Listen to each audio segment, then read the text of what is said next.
The journey of self-improvement starts here. Embrace growth and become the best version of yourself. Today marks the beginning of a journey that has the potential to change your life. It's the journey of self-improvement, and it starts right here, right now. This is your moment to embrace growth, to step into the unknown, and to become the best version of yourself. Imagine the person you want to be. Picture yourself confident, successful, and fulfilled. That vision isn't just a dream, it's a destination. And like any journey, it begins with a single step. Self-improvement is about more than just achieving goals.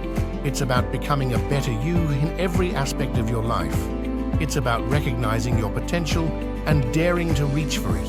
It's about understanding that you are not defined by your past, but by the choices you make today and every day moving forward. The path to self-improvement is not always easy. There will be challenges, setbacks, and moments of doubt. But it's in these moments that growth happens. Embrace these challenges, for they are the stepping stones to your success. Remember, a diamond is just a piece of coal that handled pressure exceptionally well. Start by setting clear, achievable goals. Break them down into smaller, manageable steps. Celebrate your progress, no matter how small it may seem. Every step forward is a victory, bringing you closer to your ultimate goal. Cultivate a positive mindset. Your thoughts have immense power over your actions. Replace self-doubt with self-belief. Surround yourself with positivity. Read inspiring books, listen to motivational speeches, and spend time with people who uplift and support you. Take care of your body and mind. Exercise regularly, eat healthily, and get enough rest. A healthy body fuels a healthy mind, and a healthy mind is crucial for growth and self-improvement. Practice mindfulness and meditation to stay grounded and focused. Learn continuously. The world is full of knowledge, waiting to be discovered. Never stop learning and expanding your horizons. Take up new hobbies, learn new skills, and seek out new experiences. Each new piece of knowledge and experience adds to your growth and enriches your journey. Most importantly, be patient and kind to yourself. Self-improvement is not a race, it's a lifelong journey. There will be times when progress seems slow or non-existent.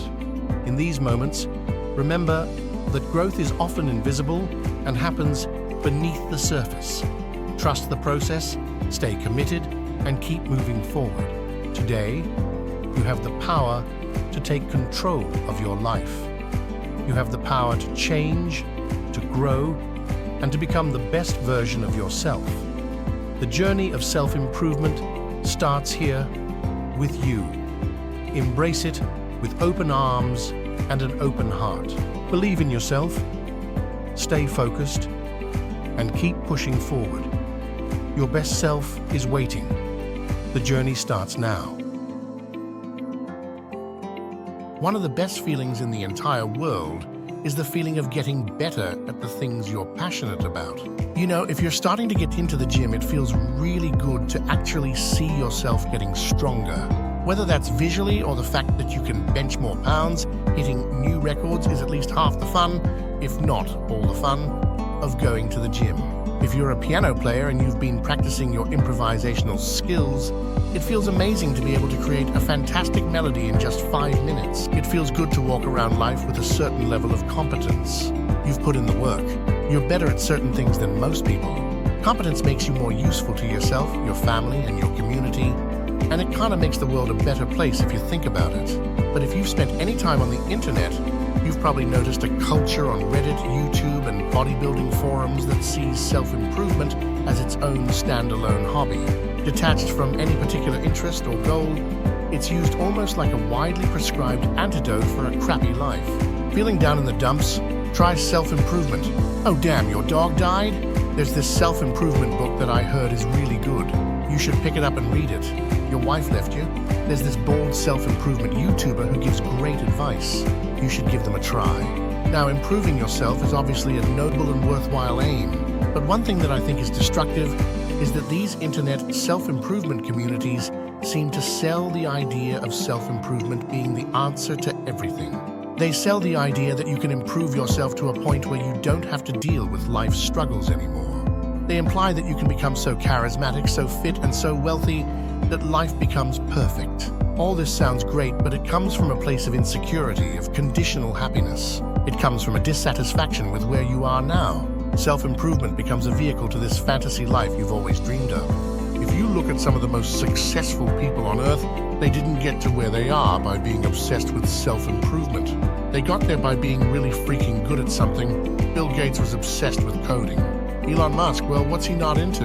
If you look up to these types of people and want to be somewhat like them, you have to realize that they're not obsessing over their perfect morning routine or figuring out how to stack certain vitamins to unlock some sort of third eye of truth. That stuff is useful, but it's only useful if you're already doing something. One of the funniest examples of self-improvement being counterproductive is people who read a lot of books about social interaction without actually socializing. It seems like common sense that the best way to get better at socializing is to socialize. Go out on a Friday night instead of spending your time playing video games. There was a point in my life where I didn't socialize at all. Instead, I read books like How to Win Friends and Influence People, The Like Switch and Models by Mark Manson. It was almost like I was an alien trying to learn how to interact with people while I was locking myself in my house, not getting any exposure to people. The very thing I was trying to improve was being sabotaged by the fact that I was theorizing about it instead of just getting out there and gaining experience. Books on self-improvement are great, but they should complement your actual experiences. Spend the majority of your time out there in the real world just living. If all you watch are self-improvement videos and every book you read is a self-improvement book, it's almost like you're a knight in the Middle Ages. You spend your entire life deep within the castle walls, obsessively sharpening your sword and optimizing your equipment. Meanwhile, there's a war raging outside the castle walls, and the kingdom really needs your help.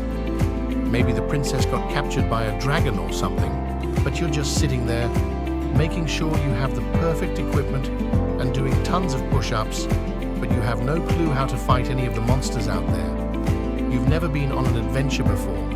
You have the sharpest sword in the world, but no idea how to use it, and you're running out of time. What most people who eventually break out of this self-improvement obsession figure out is that it's far better to be out there gaining real-world experience while improving themselves along the way. If you like this video, please hit the like button. It not only helps me out with the algorithm, but it also gets this message in front of more people who might benefit from it. By sharing this, you could help someone break free from an obsessive self-improvement cycle and start truly living their life to its fullest.